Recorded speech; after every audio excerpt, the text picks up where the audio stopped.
नेहा और रोहन एक पुराने वीरान बंगले के बाहर खड़े थे। नेहा ने हिम्मत दिखाते हुए कहा, आओ डर मत, सिर्फ कुछ पुरानी चीजें होंगी। रोहन सहरते हुए बोला, नेहा मुझे तो यही लगता है कि यहाँ कुछ गलत है, बहुत गलत। नेहा ने दरवाजा खोला और वे अंदर गए। जैसे ही वे अंदर गए दरवाजा अपने आप जोर से बंद हो गया।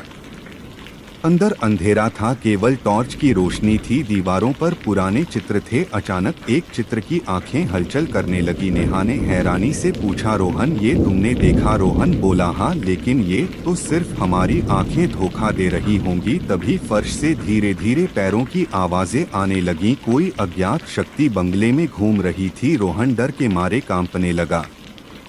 नेहा एक कमरे में गई, वहां उसे एक पुरानी डायरी मिली। उसने डायरी खोली और पढ़ा, जो भी इस घर में रात बिताएगा वह हमेशा के लिए खो जाएगा। कमरे की खिड़की अपने आप खुल गई और ठंडी हवा चली आई। दरवाजा बंद हो गया। छाया धीरे धीरे कमरे में फैलने लगी। रोहन चिल्लाया, नेहा हमें अभी यहाँ से निकलना होगा।